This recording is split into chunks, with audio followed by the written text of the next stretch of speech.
Hey, this is Paul at Paul Component. I got a couple of bikes here that I've ended up with, bought, traded with a guy named Russ Pickett, and he worked at Mountain Goat in Chico when I moved to Chico and got a job at Mountain Goat. And he's the painter, incredible paint jobs, just became famous for some crazy paint jobs. This has got a little bit of one, but anyways, this bike is a Boulder bicycle, full suspension, one of the very first. You can tell it's one of the first because that shock, I think it was just a rock shock. That was just the model. It was the very first one. And then Russ also bought this road bike off of me, which I bought as a frame when I worked at a bike shop at Sacramento State. And he built it up, and it was a real nice riding bike, apparently. It's Italian, and a little bit of an Italian torch job, I think it turns out. But somehow Russ was downsizing, and so I got these two bikes, and I want to talk to you guys about them.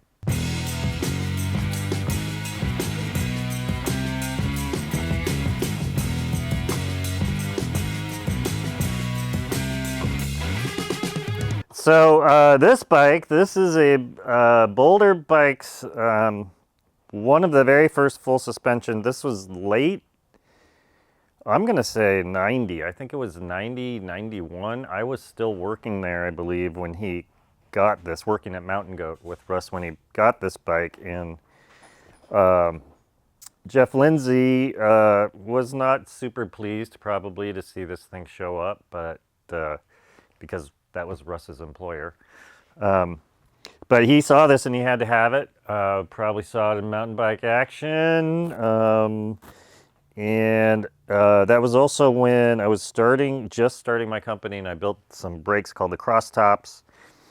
And these have a weird cam mechanism because all the levers were short pull, and I had no resources to make levers, but I could make brakes, which we did all in manual machinery. And it's got a couple of them, and they're set up really well because they are really hard to set up and keep setting up, keep set up, keep running good. But he has got these things dialed. I'm actually very impressed. Check out that tire, full race. Might want to take a look at these handlebars. This is how we did it back in the day, kids, because those trees were right there. We could scoot right through them. And, then completely lose control flying down a hill, especially on these tiny, tiny little tires. This is full race. Just a crazy bike. Mavic. No Mavic on here. Nuke-proof hubs. These cranks, I used to know. Are these top line? Are they Grafton? Was that the same company at times? Hard to say, but I believe they're Grafton cranks. But it's just a total timepiece. American Classic skewers, cut down bars. Look at those bar ends.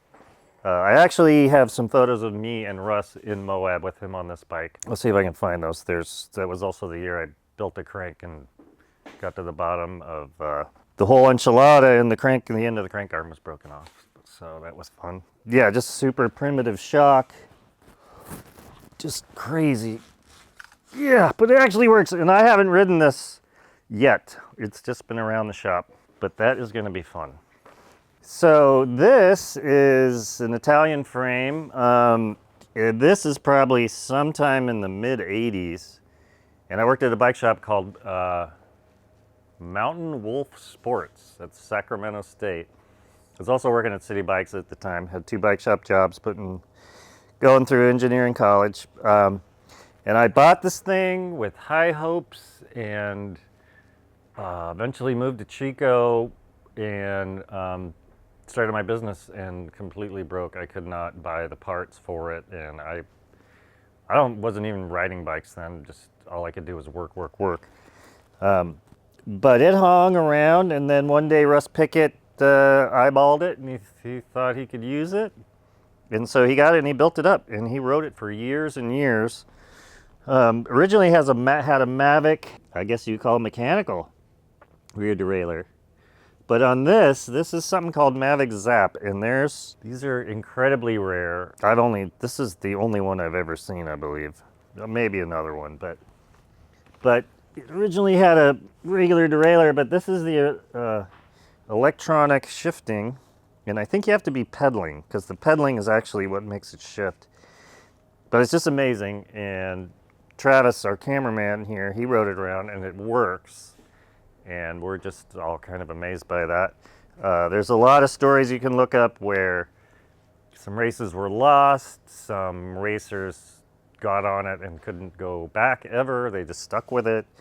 Went through a couple iterations, but it's just so cool that it is now in the collection, all this stuff up here.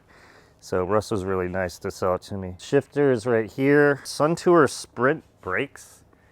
Not Superb Pro, that would have been nice, but these are very high quality brakes. And the Campy brakes at the time just were not that good. Got a Mavic wheel set, Mavic hubs. Galli, G-A-L-L-I. I've never known how to pronounce that. And the frame is a Faggin, although you can make all kinds of jokes if you want, especially when you're in college, about the name. And, oh yes, is that a Mavic crank? Those are pretty rare. Mavic pedals, so pretty sweet bike. Pretty glad to have it. Yeah, so thanks Russ, really appreciate it. And I'm gonna ride these, not very far, and then I'm gonna hang them up and probably never ride them again, but they are so cool to have around here. Thanks so much.